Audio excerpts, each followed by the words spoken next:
En primer lugar, no puedo empezar sin dar mi agradecimiento a Cardioalianza por la invitación y a las asociaciones de pacientes en general por el trabajo que hacen a diario en mejorar la salud cardiovascular. Y sin lugar también a los patrocinadores y a quien nos acoge hoy aquí en esta sala. Para mí, quiero presentar al grupo de colaboradores que ha trabajado en este informe, a una parte de ellos, pero están muy bien representados aquí. A muchos los conocéis seguro, pero si no los conocéis, yo los voy a presentar. Una es Conchi Concepción Cruzado, pero es Conchi Cruzado, como la conocen todos sus pacientes. Es la responsable de la parte de enfermería y es experta en enfermería en insuficiencia cardíaca y además la vicepresidenta de la Asociación Española de Enfermería en Cardiología. Ella trabaja en mi hospital, en el Hospital Virgen Victoria de Málaga. A su lado está Juan Sergio Fernández Ruiz, que es un viejo amigo, pero médico de atención primaria, ha sido presidente de Semergen y ahora es vocal del área de coordinación de actividades provinciales y Congreso de Semergen en Andalucía, y un excelente médico de atención primaria que tiene mucha experiencia y nos va a poder dar su visión desde la atención primaria.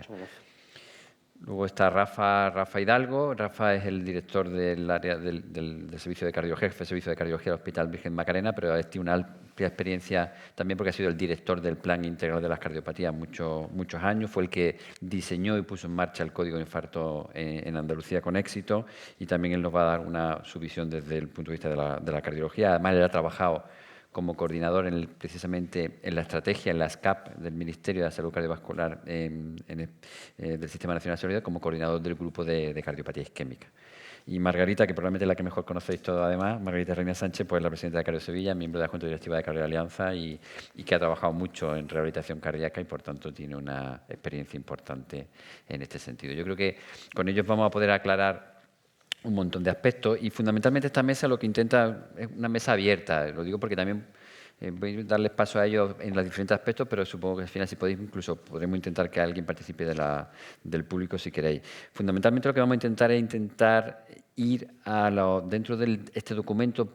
Tiene 4 grandes líneas que están relacionadas con promoción de la salud, prevención y diagnóstico, continuidad asistencial, rehabilitación cardíaca, información al paciente, y a su vez hace una serie de propuestas que serían objetivos a alcanzar en cada una de estas líneas estratégicas. Además, algunas también relacionadas con enfermedades cardiovasculares específicas, como puede ser insuficiencia cardíaca, cardiopatía isquémica o cardiopatías congénitas, o temas transversales como puede ser la inequidad o la equidad en la enfermedad cardiovascular, ¿no? Y en nuestro sistema sanitario. Entonces, vamos a empezar por el principio, ¿no? Porque yo creo que una cosa importante de las enfermedades cardiovasculares, por ejemplo, hemos hablado del Plan Integral de las Cardiopatías. El plan que estamos desarrollando ahora, que se está iniciando ahora su estructura, lo primero que se ha hecho es cambiarle el nombre. Al igual que se hizo con la estrategia, que la estrategia nacional y la estrategia de la salud cardiovascular, el plan va a ser el Plan Andaluz de la Salud Cardiovascular, o el Plan Integral de la Salud Cardiovascular en Andalucía, el PISCA lo llamamos ahora. ¿Por qué? Porque pensamos precisamente que las enfermedades cardiovasculares, tratar una enfermedad cardiovascular es un fracaso, el éxito está en su prevención y su promoción. Y ese es el primer punto de este documento que aquí hoy nos reúne, ¿no?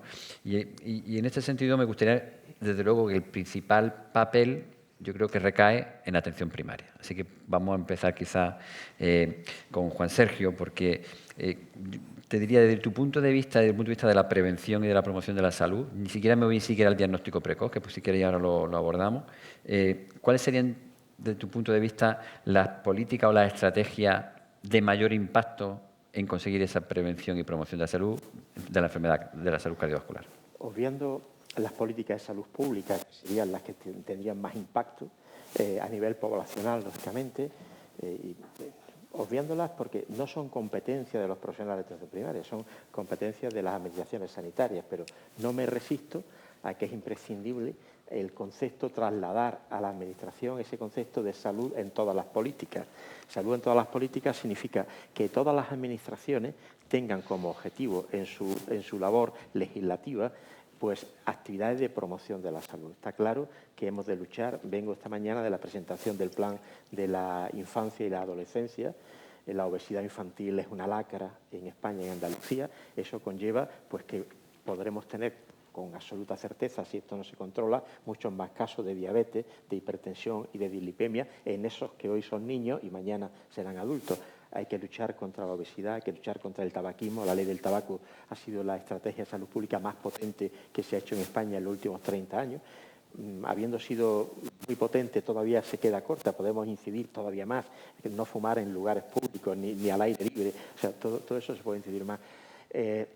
Fomentar el ejercicio saludable, fomentar la dieta mediterránea, que tan fácil sería en nuestra comunidad hacerla, puesto que tenemos los productos que la dieta mediterránea recomienda a nuestro alcance de la mano, aunque algunos hoy en día, como el aceite, está a precios prohibitivos, pero en fin, parece una esquizofrenia que siendo el primer país productor del mundo en aceite de oliva lo tengamos más barato en otras latitudes. Y ya digo, lo que sea fomentar la actividad saludable a todos los niveles, y eso es tarea de las administraciones públicas.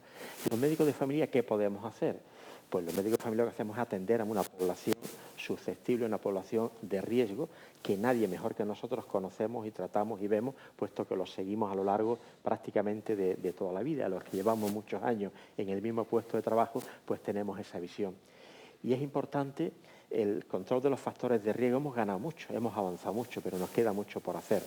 Y con las nuevas tecnologías, por ejemplo, yo siempre pido, allá donde se me quiere oír, que hay que, con los medios electrónicos que tenemos de la historia digital de Diraya, sería necesario que el sistema Diraya tuviera unos sistemas de alerta que hicieran recordar al médico de familia que el médico de familia, su área de competencias es toda la medicina. Entonces, es difícil tener en la cabeza los protocolos de todas las patologías. De ahí que tengamos o necesitemos la ayuda de los medios electrónicos. Un recordatorio, unos alertas en Diraya, cuando tenemos un paciente apuntado en su sitio, la tensión arterial, que tiene su tratamiento, y pasan 2 meses y ese paciente sigue estando con una alerta de que la tensión no ha sido controlada, pues que me diga, ojo, este paciente necesita ser revisado. Pacientes con hemoglobina glicosilada por encima de lo normal, que pasan 3, 4 meses, 5 meses, y sigue estando así, no deberá salir una alerta. Lo digo por facilitar nuestro trabajo. Esto es fundamental. El diagnóstico precoz también es no solo controlar factores de riesgo. Si estamos ojo a visor a paciente que puede presentar síntomas que hagan pensar que estamos ante una cardiopatía isquémica, iniciar el estudio y no demorarlo. Y ahí la brecha de género también es importante, porque las mujeres no presentan los síntomas igual que los hombres. Y no siempre pensamos que síntomas que pueden presentarse de manera distinta a la típica cardiopatía isquémica en una mujer puede estar debutando con un Angor. Y no estamos alerta a eso, y eso los médicos tenemos que hacer especial hincapié. Y yo diría además otra cosa, en el tema siempre, yo ya tengo mucha experiencia, muchos años de trabajo, y venimos reivindicando siempre la coordinación entre niveles, entre el médico de familia y el hospital. Esto, la teleconsulta que ha puesto en marcha la pandemia, que algunas cosas ha tenido buenas y que ha posibilitado el desarrollo de las tecnologías, yo estoy muy orgulloso en el ámbito en el que me muevo. Yo trabajo en el Centro de Salud de Armilla, en mi hospital de referencia, el hospital del PTS, el hospital clínico de toda la vida. Las teleconsultas funcionan razonablemente bien y con cardio funcionan muy bien. Es decir, que yo ante la sospecha de un cuadro de cardiopatía isquémica me pongo en contacto con el servicio de cardiología, le hago las exploraciones que estimo pertinentes, y ahora comentaré otra cosa, y me contestan en 48 horas diciendo, bueno, el tratamiento que le has puesto es adecuado, añádele, ponle, y citamos al paciente a la mayor brevedad. Y en 7 u 8 días ese paciente es citado y estudiado. Y digo que ayer precisamente llegó por la noche a mi ordenador un documento que ha sido elaborado entre la Sociedad Andaluza de Cardiología y las sociedades de primaria, en un documento de consenso para hacer mejor la teleconsulta a cardiología, donde ante cada patología cardiológica, médico de familia y cardiólogo nos hemos puesto de acuerdo ante la sospecha de una cardiopatía isquémica. El paciente debe llegar al hospital con esta serie de exploraciones complementarias ya realizadas, con lo cual el diagnóstico se adelanta, se avanza, y el paciente evidentemente es mejor atendido. Y no solo eso consigue el paciente sea mejor atendido, sino consigue una cosa mucho más importante, que es la equidad. La equidad significa que los pacientes serán atendidos de una manera similar, independientemente del profesional de primaria que los atienda y del servicio de cardiología que los reciba. Porque si todos trabajamos con el mismo instrumento, evidentemente la variabilidad de la práctica clínica, que es inherente al trabajo de cada persona, se verá disminuida y se verá encorsetada. Ya que digo, pues, tenemos un documento común que se publicó, está en la revista vuestra, en ya aprobado, pendiente de publicación, y un magnífico documento que debe ser difundido y distribuido tanto para los cardiólogos como para los médicos de primaria, y ahí las sociedades científicas sí que tenemos una gran labor, difundir ese documento, y deberíamos de incorporarlo a los criterios de teleconsulta del SAS. Es decir, cuando nosotros hacemos una consulta a cardiología, donde pone criterios de derivación, ese documento debiera estar incorporado ahí para que el paciente llegue a la consulta con los requisitos que hemos pactado todos, necesarios, mínimos, imprescindibles, para que el paciente sea lo mejor atendido posible y en el tiempo más corto posible. Bueno, Juan Sergio, perfecto. Lo que pasa es que te has repasado todo, de la promoción hasta la continuidad asistencial. Yo quiero volver a la promoción y a la prevención, porque hay aspectos que aquí sí que me gustaría un poco intentar profundizar. Uno de ellos, sobre todo, por ejemplo, tú lo has dicho ya algunos de ellos, pero desde el punto de vista de Rafa, el tema de la promoción de la salud, por ejemplo, desde el punto de vista educativo. Lo digo porque la promoción de la salud, como tú bien decías, tiene que ser muy transversal, no una responsabilidad solo de la Consejería de Sanidad o de los sanitarios, sino que debe ser un problema de educación, sanitario y incluso del diseño de las ciudades, ¿no? Entonces, me gustaría, desde tu punto de vista, ¿qué rol deberíamos darle a la educación en la prevención de la salud cardiovascular, en la mejora de la salud cardiovascular y también en el diseño de las ciudades? Todo esto que se llama ahora la cardiología ambiental, ¿no? Que está muy de moda también en la cardiología.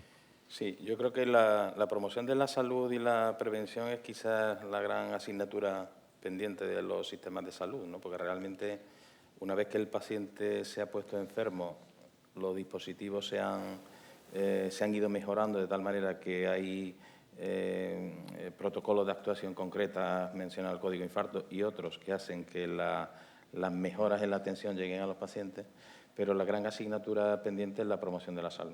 O sea, y la prevención primaria, ¿no? No hay más que ver las cifras que en la introducción habéis facilitado de prevalencia de factores de riesgo y sobre todo del gran problema de la obesidad en adultos y todavía más preocupante que en adultos infantil, porque es las generaciones que vienen, ¿no? Entonces yo creo que efectivamente, como decía Juan Sergio, pues esto debe de empezar en fase muy precoce y debe de empezar tan precoz como en la escuela. En este informe, pues a lo largo de las distintas jornadas de trabajo, pues sería deseable que desde las Consejerías de Salud y la de Educación se valorara la necesidad de impartir formación, ya desde los alumnos, desde los niños pequeños y se sitúa bien el papel de la enfermera escolar, como un agente de salud clara que puede capacitar, informar y formar a los niños. Yo creo que este es uno de las cuestiones más importantes. Luego, hombre, en relación también con nuestra sociedad, que tiene una parte muy potente medioambiental en el asunto del tabaco, ¿no? Que ha sido una de las políticas de salud con más impacto, ¿no? Pues ahí la creación de espacios protegidos, la protección del fumador pasivo, pero también las regulaciones normativas que dificulten, ¿no? Que dificulten el acceso al tabaquismo, ¿no? Y sobre todo también que faciliten, que le den una salida al que, siendo dependiente del hábito, quiera salir de él, ¿no? Informar sobre los dispositivos que tenemos disponibles en el ámbito sanitario de deshabituación tabáquica, acompañar a esa persona que quiere dejarlo pero no puede, ¿no? Yo creo que esto son las ciudades libres de humo, en fin, todo esto que se descubre cada día con más intensidad como un factor también al que no se le prestaba atención, pero que hoy día sabemos que es un factor también de riesgo cardiovascular. Pero yo creo que esto es una labor que es de todos, de los profesionales, pero tiene mucho de salud pública, ¿no? Y luego otra cuestión que también abordaba en este apartado de promoción y prevención de la salud es el de sería deseable, y se abordaba en el informe, la creación de registros, ¿no? De registros, o sea, que uno haga una radiografía, una foto y sepa perfectamente qué número de hipertensos, qué prevalencia tenemos, porque esto, aunque parece fácil, cuando uno quiere saber la tasa, realmente no es fácil. A pesar de todo lo que hablamos de la inteligencia artificial, saber detectar en los sistemas cuántos pacientes hipertensos, más allá de estimaciones, ¿no? Pero sobre todo, los sistemas de registro, y también habilitar sistemas de seguimiento, porque no sería suficiente, es decir, en pacientes que tienen factores de riesgo pero todavía no tienen la enfermedad, quedarnos satisfechos sabiendo cuántos hay, ¿no? Sino que realmente hubiera capacidad de seguir a esos pacientes a través de planes concretos de salud, en donde la primaria realmente juega un papel muy importante, pero en donde formamos parte todos, hubiera capacidad de seguir a esos pacientes y ver si las políticas que hemos implementado o diseñado han servido para controlar el número o sea, la prevalencia de factores de riesgo. Todo eso junto con políticas todavía mucho más amplias, ¿no? de fomento de la actividad física, esto que hablábamos en el informe de los acuerdos de las autoridades locales con las autonómicas y la Consejería de Salud y los acuerdos con el Ayuntamiento de crear espacios en donde se fomente la actividad física, ¿no? donde realmente se fomente los hábitos de vida saludable y recabábamos en este grupo de trabajo también de bonificar o penalizar a determinados productos, ¿no? En base a lo que contribuyan. En fin, realmente tiene muchas patas lo de la promoción y prevención, pero lo que sí es verdad que aunque siempre hemos hablado de esto, ahora se habla más que nunca y esta inquietud la hace suya en la Estrategia Nacional de Salud Cardiovascular que ahora en las comunidades tenemos que implementar lo más que podamos. Hemos hablado claramente del tema de la salud como un problema de educación, pero también es un problema de hábitos, ¿no? De estilo de vida, ¿no? Y vosotras las enfermeras sois las que a veces estáis más en contacto con el entorno familiar, porque a veces está el paciente, el cuidador, ¿no? Y, por ejemplo, tú en insuficiencia cardíaca o en rehabilitación cardíaca, cuando sabéis que a veces los hábitos son difíciles de cambiar porque el paciente es uno, pero vive en un entorno familiar que es el que determina qué se come, cómo se come, y a lo mejor viene desde una tradición. ¿Eso cómo es posible cambiarlo? Porque lo que realmente tiene impacto cuando cambia el estilo de vida de un paciente es cuando realmente tiene éxito en prevención. ¿Cómo lo veis vosotros desde el punto de vista de qué políticas se pueden hacer para mejorar ese cambio que ya no es individual, sino que es un poco social? Bueno, yo creo que se ha dicho aquí más o menos todo, ¿no? Es decir, hace falta, de una parte, legislar, ¿no? Y, bueno, hay leyes pues como la que cuando se legisló que el pan tiene que contener menos sal, eso lo tienen que hacer los políticos, legislar pues que sea más caro comprar refrescos, eso es así. Y luego, en la parte de educación, eso que tú dices es cierto, porque muchas veces cuando viene un paciente y le explicas el tema de la sal, el tema de... Te dice, pues dime el papel, porque a mí eso también me viene muy bien, ¿no? Yo también me llevo esa información. ¿Eso cómo se cambia? Pues se cambia con enfermeras escolares, que se ha dicho aquí, ¿no? Yo creo que el niño, eso hay muchos programas dentro de educación, en zonas marginales, de intervenir en la familia a través del cole, ¿no? Y también se puede intervenir desde el cole en esos hábitos, ¿no? Cuando tú trabajas con los niños, qué es lo que es sano o no es sano llevar al desayuno, qué es lo que es sano o no es sano en el menú. El niño luego llega a casa y también se lo dice a los padres, ¿no? Y luego, pues, en pacientes o en personas que tienen factores de riesgo, pues también desde la primaria, ¿no? En esos programas, que es verdad que con el COVID yo creo que se ha desestructurado mucho, pero de prevención, de control de factores de riesgo que se hacían por parte de las enfermeras de familia, ¿no? Yo creo que ahora se va trabajando un poco más a solucionar el problema. Y luego también cómo se puede trabajar. A mí se me ocurren muchas cosas. Pues, por ejemplo, dentro de las empresas, ¿no? Además, siempre se me viene una enfermera, como soy enfermera, las enfermeras de trabajo, ¿no? Es decir, en el trabajo también se puede hacer educación para la salud, ¿no? Esas enfermeras que trabajan en empresas, no solamente poner vacunas o sacar sangre o tomar tensión, sino también dar charlas de educación sanitaria, ¿no? Y hablar, eso puede revisar, por ejemplo, una cosa que hemos comentado últimamente en los congresos, ¿no?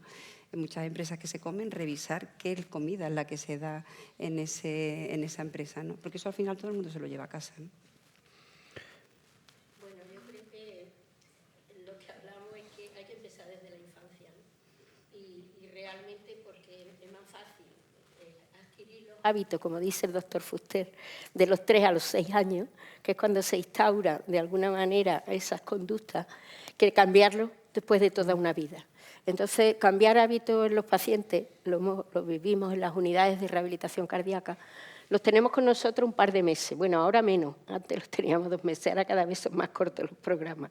Entonces, realmente cuesta mucho, porque es muy difícil, ya no el tabaco, que es complicado, pero a veces el impacto de la enfermedad si es tan potente que abandonan muchos de ellos, ¿no?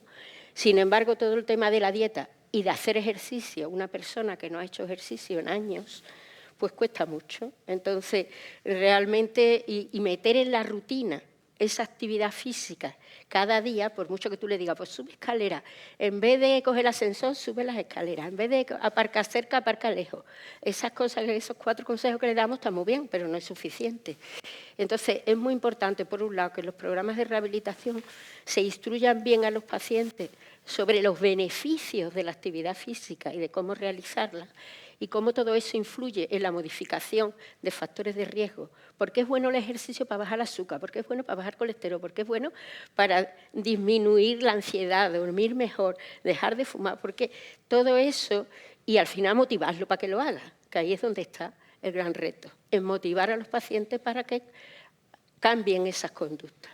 Y ahí juegan un papel muy importante las asociaciones, totalmente, el apoyo mutuo entre ellos. Eso es al final, cuando van a hacer ejercicio en las asociaciones, esos 3 días en semana, pues además de pasárselo bien y vivir más felices, pues también hace que unos a otros, pues de alguna manera esos hábitos se vayan adquiriendo, y en vez de irme a jugar al dominó, pues me voy a andar con el vecino.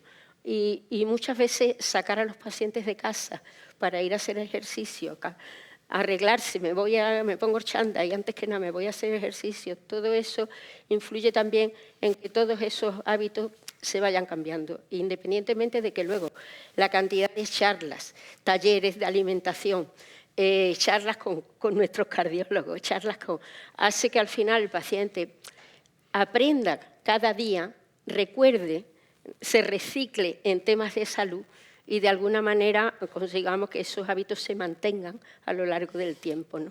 Pero también hay un fallo importante, ¿no?, en nuestro sistema, y es que no tenemos psicólogos en las unidades de rehabilitación cardíaca, ni disponemos en muchas unidades, la gran mayoría, ni siquiera en primaria hay una gran falta de psicólogos, y realmente hay pacientes que necesitan apoyo psicológico para modificar esos hábitos, para la obesidad tan difícil de controlar, la obesidad tan difícil a veces que cuando el paciente se le pone la caja de pastillas todos los días a la hora de comer por delante, y a veces se le hace un mundo, ¿no? Y entonces todo eso que lo tiene que asimilar y lo tiene que cambiar y para el resto de su vida, pues a veces hace falta el apoyo psicológico, y en eso andamos muy escasos.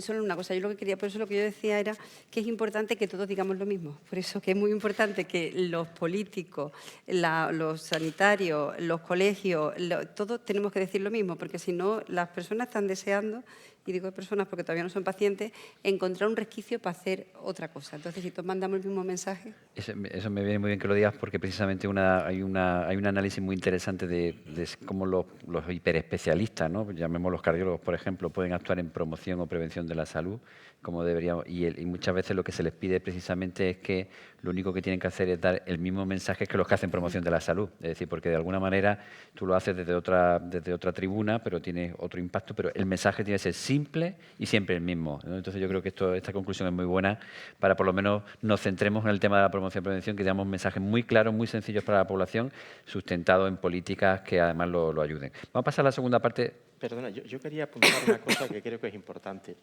y es que en las patologías crónicas globalmente y en patología cardiovascular mucho más, todo lo que estamos hablando reside en el empoderamiento del paciente. O sea, el paciente tiene que conocer perfectamente cuál es su enfermedad, qué riesgos asume con esa enfermedad, qué riesgos asume si no hace lo que debe de hacer y qué beneficios obtiene haciendo lo que se le recomienda. Nosotros somos, de alguna manera, profesionales que asesoramos, pero la responsabilidad de poner en práctica los cuidados es del propio paciente, y de ahí que las escuelas de pacientes tengan una labor esencial. El problema es que no llegan a un número importante de pacientes, y aquello de la enseñanza entre iguales en este caso es esencial. Es decir, que debíamos de promocionar, o se debieran de promocionar las escuelas de pacientes como elemento clave para empoderar a los pacientes en todas las patologías crónicas. El sistema sanitario no puede empoderarlo paciente a paciente. Sí, yo quería un poco centrarme ahora en el tema de la continuidad, que tú lo has apuntado antes muy bien y además desde el punto de vista de las nuevas tecnologías como la ayuda. Lo que está claro es que hay un problema de continuidad asistencial porque el ámbito hospitalario y el ámbito de atención primaria son como dos mundos diferentes. Parece que el paciente, exactamente, y hasta nuestra historia clínica a veces es diferente, no hay una excelente, no hay una buena comunicación. ¿Cómo, desde vuestro punto de vista, tú has apuntado alguna ya, como la teleconsulta, pero desde vuestro punto de vista, cómo podemos mejorar aquí algunas líneas, como por ejemplo la figura del gestor de casos, ¿no?, que es uno de los casos, otros los programas de seguimiento por alta, como pueden ser programas de rehabilitación cardíaca en atención primaria, ¿no? Bueno, que esos serían algunos de los temas, ¿no? O incluso la estandarización de informes de alta o la propia consulta, digamos, no tanto como consulta, sino como, digamos, como gestión de dudas, a veces entre primaria y hospitalaria, ¿no? ¿Cuáles creéis que serían los problemas? Ya los conocemos, y las barreras también. ¿Cuáles serían posibles soluciones? Algunas has dicho tú de teleconsulta. ¿Cuáles se ocurren? Por ejemplo, empieza tú con lo de gestora de casos, que es quizá la que más te toca. Bueno, yo lo que pasa es que creo que se pone a veces demasiado responsabilidad encima de la gestora de casos, porque cada vez que voy a hablar de ICE se habla de la gestora de casos, de riesgo vascular. Entonces, la gestora de casos es una figura enfermera que tiene una cartera de clientes, y la cartera de clientes son pacientes que están en el vértice de la pirámide de Kaiser y que son pacientes que tienen problemas concretos y que necesitan no perderse por el sistema sanitario. Pero yo creo que el riesgo cardiovascular no lo vamos a arreglar con gestoras de casos. El riesgo cardiovascular es responsabilidad de los médicos y de las enfermeras de familia, ¿no? Y hay que empoderar a las enfermeras de familia, ¿no? Las enfermeras de familia tienen que tener su cartera de pacientes y realizar visitas programadas de seguimiento, de programas como se hacían de diabéticos, de hipertensos. Yo creo que esa es un poco, desde mi punto de vista, la clave. ¿Y cómo se arreglaría? Pues creo que hay que mezclarnos más, porque eso lo hemos visto hace poco, ¿no? Estamos trabajando en otra cosa con insuficiencia cardíaca. Y bueno, nos juntamos en una reunión, en una habitación, un médico de familia, una enfermera de familia, un cardiólogo, una enfermera del hospital, y nos quedamos sorprendidos porque todos hacíamos el Bartel, pero ninguno veía el Bartel que hacía el otro y todo el mundo lo volvía a repetir.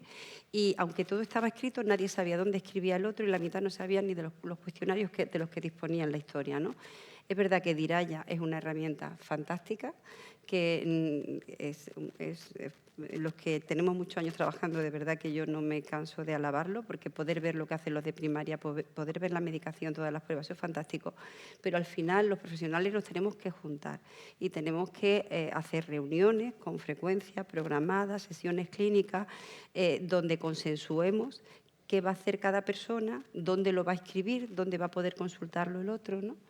Yo diría eso. No sé más que decir. Hombre, en ese sentido, en el área de trabajo donde yo me desenvuelvo, hasta ahora, hasta antes de la pandemia vino a quebrarlo todo, teníamos sesiones clínicas compartidas con el servicio de cardiología, con una periodicidad, yo diría que entre mensual y bimensual. Y eso enriquece porque el ponernos cara unos a otros ya es un valor. Es decir, que cuando yo mando un paciente a Juanjo Doblas, sé la cara que tiene y él sabe cuál es mi cara. Y eso hace que la relación personal facilita la relación profesional. Y eso no debiera perderse. Entiendo que nosotros estamos muy agobiados de trabajo, ellos también, pero una reunión de una hora y media, una sesión clínica compartida, es esencial, al margen de que yo sigo alabando la teleconsulta como un magnífico instrumento de relación y además rapidísimo. Y si ahora disponemos de ese protocolo consensuado entre cardiólogo y primaria, y si conseguimos que las autoridades sanitarias nos lo pongan el protocolo en Diraya, ya miel sobre hojuelas, habremos ganado una inmensidad. Rafa, yo sé que tú has sido pionero por la teleconsulta aquí en el Macarena al principio, fueron los programas pilotos y además has llevado el grupo de atención primaria de la SEC, es decir, que conoces estos temas bien, pero vamos a ser un poco críticos. ¿Qué problemas puede tener la teleconsulta? Porque a los pacientes les gusta que los veas, les gusta que la medicina todavía tiene algo de contacto humano, de que te vean, de que te toquen, ¿no? No todo se puede arreglar por teleconsulta. ¿Cuáles crees tú que serían los beneficios indudables y los posibles déficits? Sí, yo creo que uno de los secretos de la mejora de la continuidad asistencial, que es tu pregunta más amplia primero, es el crear o el desarrollar, mejor dicho, herramientas de comunicación efectiva, ágil, o sea, que funcionen en los dos sentidos, porque hemos trabajado mucho tanto en la Sociedad Española de Cardiología como con las sociedades de primaria, como en la Sociedad Española, y y un poco oyendo a los profesionales de primaria te dicen, bueno, nosotros podemos, pero vosotros no, debía de ser bidireccional, ¿no? Esto yo creo que el secreto, además de una herramienta ágil, es una cosa que siempre la decimos pero no siempre la hacemos, que es el de tener un protocolo consensuado, compartido. Ahora la sociedad andaluza ha trabajado en esto y tenemos, no es por hacer propaganda, pero tenemos un proyecto que es una realidad de la Sociedad Española de Cardiología con las tres sociedades científicas de primaria, que es SECPrimaria. SECPrimaria ha trabajado, o sea, tiene hecho, no hay que inventar nada, sino que ha trabajado ya en la estandarización de los informes de alta. ¿Qué información tengo yo que dar al alta al médico de atención primaria? ¿Cuál es el calendario de visitas? Eso ya debe de ir incluido ahí. Y luego los objetivos terapéuticos y, sobre todo, lo más importante yo creo que es la ruta asistencial.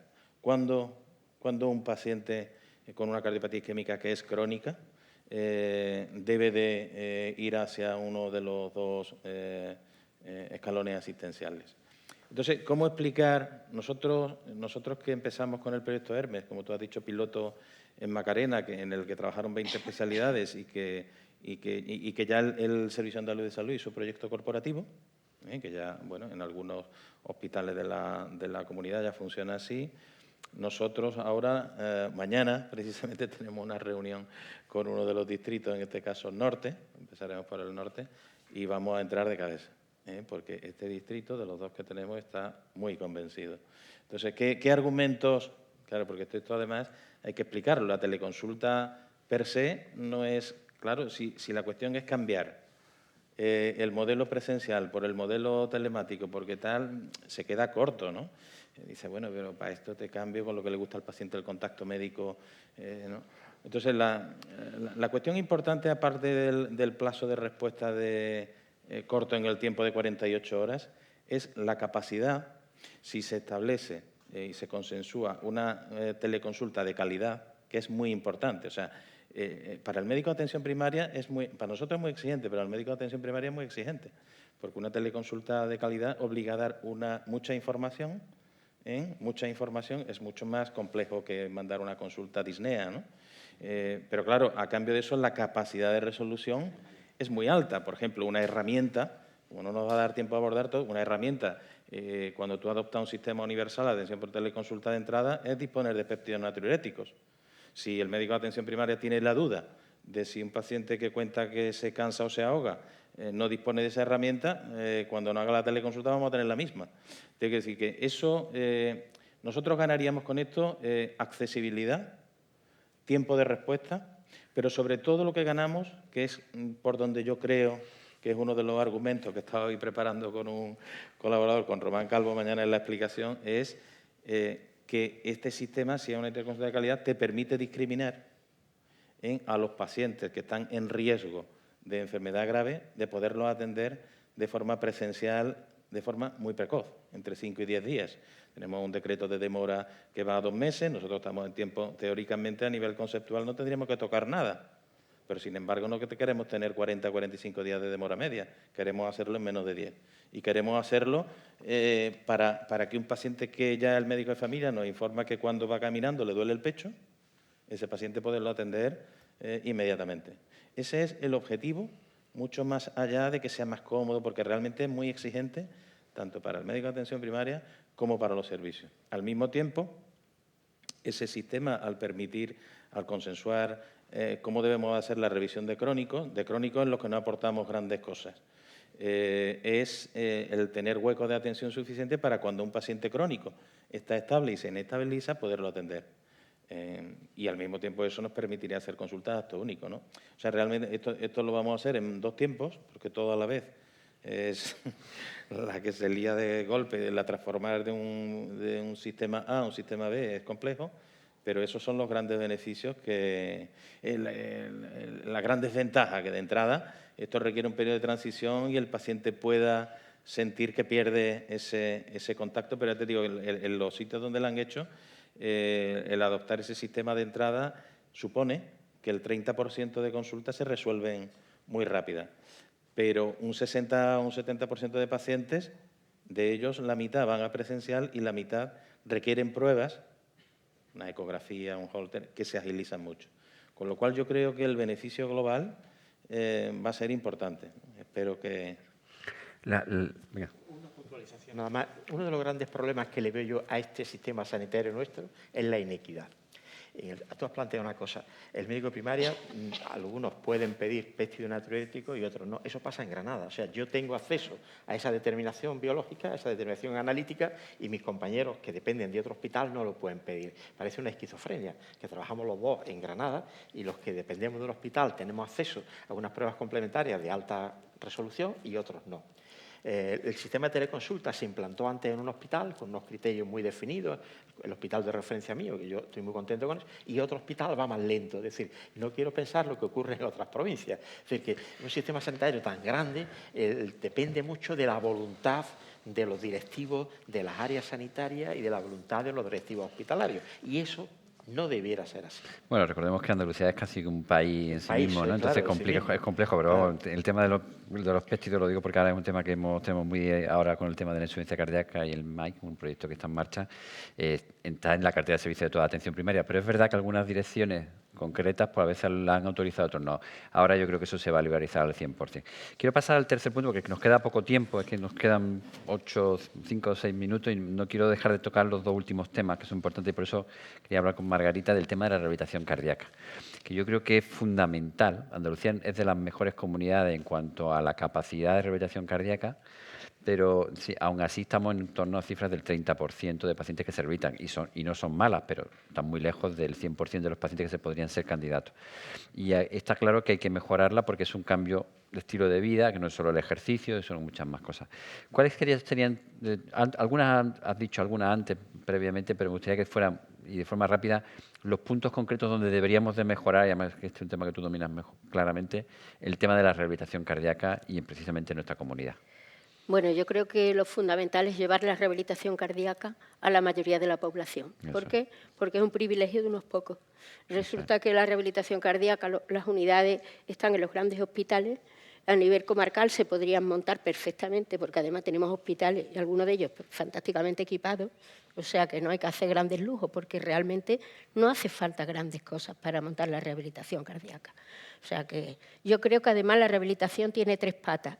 El programa educativo, el programa de apoyo psicológico y el entrenamiento físico. Si no puedes empezar con todo, empieza con el programa educativo, que ya con eso haces mucho. Y yo creo que para dar una charla en cualquier hospital hay una salita y hay personal dispuesto a hablar de todos los aspectos que conlleva la enfermedad cardiovascular, desde el ejercicio, la dieta, la medicación, qué medicación toma, cómo tomarla, cuáles son los efectos secundarios, cómo vivir con la enfermedad. Todo eso se puede hacer y no hace falta tener un gimnasio lleno de tecnología punta. Entonces, yo creo que se puede empezar y se debería de empezar con las mimbres que tenemos, como hemos empezado las primeras unidades de rehabilitación cardíaca en España, que hemos empezado con el espacio físico, unas colchonetas prestadas y 4 chismes más. Y yo creo que en realidad lo que hay es que tener mucha voluntad, ¿no? Y yo creo que hay que llevar la rehabilitación a los hospitales comarcales y a la atención primaria. Los pacientes de bajo riesgo se deben de rehabilitar en primaria y cada vez más mete pacientes de alto riesgo en los grandes hospitales, porque al final los pacientes de alto riesgo son los que más se benefician, son los que mejoran espectacularmente, mejoran en calidad de vida de una forma espectacular. El apoyo psicológico en estos pacientes básicos, porque cuando se ven tan limitados la actividad física, los pacientes con insuficiencia cardíaca se les viene el mundo encima y, sin embargo, cuando tú los rehabilitas, le das seguridad en sí mismo, esa rehabilitación supervisada para ellos es fundamental. Y aunque hagan poquito, porque el nivel de esfuerzo es menor, ¿no?, que en otros pacientes, ese poquito es mucho para ellos, el poder cocinar, el poder dar un paseo, el poder hacer una vida medianamente normal es muy importante. Así que yo creo que hay que potenciar la rehabilitación, sobre todo también por otro gran problema de equidad y de género. porque solo el 20% de las mujeres se rehabilitan, no se pueden permitir el lujo de desplazarse a un hospital 2 o 3 días en semana y echar la mañana, porque son las grandes cuidadoras familiares y tienen muchísimos problemas.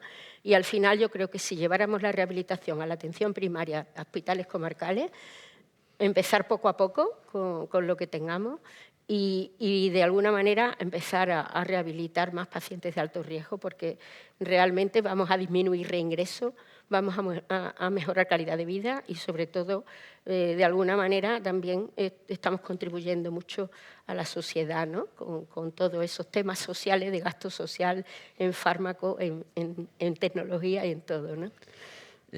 Como no nos queda muy poquito tiempo, pero sí me gustaría hacer una pregunta, y si queréis la contestéis cada uno, muy rápida, sobre todo de la última parte de este documento, que es la relacionada con información al paciente, que además, desde el punto de vista de quien nos ha liderado, que es las asociaciones de pacientes, a llevar este documento a cabo.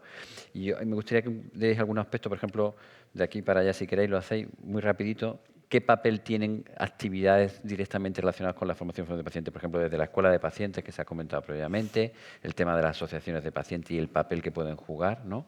Incluso qué papel podemos intentar los clínicos realizar en esta serie de aspectos, desde incluso de cómo se forma a los pacientes al alta, que a veces se hacen informes muy rápidos, informes muy detallados, pero nadie se lo explica al paciente. 3 hojas, pero el paciente no se ha enterado exactamente de lo que pone allí, ¿no? Entonces, muy rápido, ¿cómo creéis que qué actividades podríamos ayudar a mejorar o de las que ya hacemos, implementarlas más a nivel de toda la comunidad? Yo creo que no dar por hecho que el paciente sabe, ¿no? Eso creo que es elemental. A veces pensamos que un informe muy bien redactado con un párrafo grande el paciente lo va a entender y no es así, porque como bien dice, hay problemas de comprensión lectora, problemas culturales que van a dificultar eso. Se lo puedes explicar, pero de lo que tú le expliques dicen que se recordará de un porcentaje pequeño. También hay una parte que se le olvidará. Hay que hacer también material adaptado a esos pacientes, ¿no? Y luego yo le puedo enseñar lo que sé de la enfermedad, pero cómo vivir con esa enfermedad se lo van a enseñar las asociaciones de pacientes y en las escuelas de pacientes. De modo que volvemos a lo mismo. Se trata de tener claro la información y repetirlas todos lo mismo continuamente, porque es la única forma de que eso cale y de que la gente cambie, ¿no? Sin lugar a dudas. Yo añadiría un poco más. En los informes de alta a veces echamos de menos la conciliación farmacológica, es decir, que el paciente llega a un servicio hospitalario, el que sea, se le pone su tratamiento y no siempre se tiene en cuenta lo que el paciente viene tomando. Y ahí es una responsabilidad de todos, vuestra y nuestra, porque muchos pacientes llegan a mi consulta con doble medicación, porque no se ha tenido en cuenta que ya el paciente venía de antes.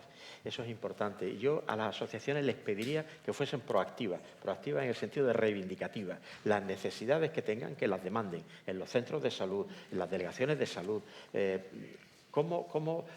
Estamos hablando del informe de alta que sea inteligible? Bueno, pues que las asociaciones de pacientes de alguna manera exijan que a la vez que un paciente lleva el diagnóstico de insuficiencia cardíaca, haya un folletito elemental dirigido a los pacientes con una terminología asequible, huyendo del lenguaje médico, para que el paciente sepa exactamente qué significa insuficiencia cardíaca, qué complicaciones puede tener, síntomas de alarma. Si usted por la mañana ve que se le hinchan las piernas, si va ganando peso, si usted gana medio kilo de peso en 2 días, debe usted acudir al médico, cosas así que le pongan en alerta de las complicaciones que puede tener. El diagnóstico, o sea, el informe de alta y su, diríamos, hoja de información asequible con la patología que ese enfermo tiene, que viene reflejada en ese informe. Sí, bueno, yo creo que se han dado ya las claves. El informe de alta, pues, bueno, es nuestra herramienta al alta de los pacientes y de conexión con el médico, debe ser lo más claro posible, pero qué duda cabe que está lleno de lenguaje técnico, ¿no? Yo creo que la idea de los folletos específicos es clave, donde se redunde mucho en la conciliación, la importancia de la conciliación terapéutica y en la adherencia, ¿no? Que es un gran problema de salud, porque sabemos que el 50% de los pacientes al año no toman los medicamentos, que han demostrado beneficios. Esto es una cosa realmente de mucho impacto. Yo creo que ahí ya en nuestros propios informes, yo creo que son mejorables en ese aspecto de hacer la adherencia o, entre paréntesis, tomar de forma correcta la medicación. En fin, deberíamos de buscar un lenguaje adecuado. Y yo creo que ahí lo que se ha comentado de las escuelas de pacientes, que en Andalucía tenemos, en fin, tenemos entes que realmente trabajan muy bien y trabajan muy bien en eso, como la Escuela Andaluza, y tal, y las asociaciones de pacientes pueden jugar un papel importante. Yo creo que todo ese conjunto de cosas, y lo enlazo con el punto primero de la promoción, debía de ir acompañado de toda una política informativa y de difusión en medios de comunicación, prensa, radio y televisión, o sea, sin saturar al que está en su casa tranquilo y busca un momento de paz, pero igual que estas campañas de la DGT o de fumar mata, estas cosas tienen impacto. No puede ser igual que la hipertensión no mata, porque la hipertensión mata o la hipercolesterolemia. Yo creo que debíamos eso que somos tan potentes ahora en la sociedad actual, como es la comunicación, las herramientas de difusión, debíamos de explotarlas y hacer todo un programa que yo creo que de salud pública de difusión. Margarita. Bueno, yo que he sido siempre una gran luchadora con el tema de las escuelas de pacientes desde el año 2009, desde la creación del aula de insuficiencia cardíaca, ¿no? Creo que después del COVID las escuelas han sufrido un deterioro importantísimo, se han venido abajo prácticamente y está costando mucho trabajo retomarlas. También es difícil formar pacientes activos o expertos. Primero porque el perfil de paciente experto es un perfil que ya de por sí tiene que tener una serie de cualidades, ¿no? Primero porque para ello el miedo escénico ya también es importante. Luego estamos en Andalucía, por la población que nosotros tenemos en el área, a veces pues necesitan una formación completa, aunque la SEC tiene el AULAC, pero nosotros, por ejemplo, poner a un paciente nuestro durante un montón de horas delante de un ordenador, en frío, a aprenderse todos esos conceptos, pues como que no. O sea, que nosotros necesitamos una formación cercana y que el paciente de alguna manera pueda aclarar dudas y que esté en un taller donde se le aclaren los conceptos, donde entre esas preguntas que surgen en el debate, lo que no se le ocurre a uno se le ocurre al otro y todos aprenden, y los familiares también, muy importante, ¿no? Entonces yo creo que hay que darle un gran impulso a las escuelas de pacientes de nuevo, hay que formar a los pacientes y hay que trabajar con primaria, porque yo creo que en esas escuelas debe de haber un profesional de referencia. Muchas veces surgen dudas que los propios pacientes no son capaces de responder. Y entonces yo creo que la primaria ahí debería de tener en su agenda unas horas de formación o unas horas para dedicarla a la formación de pacientes. Yo desde aquí los invito a que vengan a las asociaciones una vez al mes, que con toda la gente que hay en primaria, con que uno venga una vez al mes a una asociación a dar una charlita de lo que quiera, da igual, cualquier cosa, pero sí es importante para ello esa cercanía con el profesional, ese poder aclarar dudas. Y siempre se aprenden cosas y hay mucho por aprender. Entonces, y realmente hay otro tema importante que me plantean los pacientes muchas veces, y es que estamos todo el día con la matraca de la dieta, el ejercicio y la alimentación, pero hay un tema fundamental, la salud mental. Muchos pacientes tienen muchos problemas que no se atreven a plantear cuando están delante de sus profesionales. El tema de la sexualidad no lo sacan y, sin embargo, les condiciona la vida. Y hay muchos problemas ahí detrás. Entonces, y luego el tema de la ansiedad, depresión, les cambia la vida de la noche a la mañana. Y eso, en la mayoría de las ocasiones, se lo quedan, porque no tienen esa confianza con los profesionales, tampoco disponemos de profesionales para ello, ni en el hospital ni en primaria, y muchas veces, si no es en el entorno de una terapia grupal o de una charla, esas cosas no salen a la luz. Y creo que es muy importante, en esas escuelas también salen a la luz estas cosas. Y no solo sirven para aprender, sino también sirven un poco como terapia de grupo. Y yo creo que tenemos que potenciar las escuelas e intentar que desde la administración nos echen un cable y ver un poco cómo podemos de nuevo retomarlas. Estamos en ello, ¿eh? Estamos en ello. Además, quiero contar una cosa muy bonita. Vamos a trabajar con las enfermeras escolares en prevención cardiovascular en la infancia. Las enfermeras escolares tienen a los niños 16 años en sus manos, 16 años, que no es poco. Y durante esos años es un lujo poder trabajar con esos niños. Hemos empezado ya en Dos Hermanas, la semana pasada, a trabajar con esas enfermeras escolares en las escuelas, llevándonos a los pacientes, haciendo promoción de la salud en el recreo, y creo que ahí tenemos un filón que tenemos que aprovechar. Bueno, pues muchísimas gracias a los cuatro, Margarita, Rafael, Juan Sergio, Conchi, por vuestra experiencia y por darnos luz en esto de la salud cardiovascular, que esperemos que consigamos mejorarla mucho la próxima vez. Muchas gracias.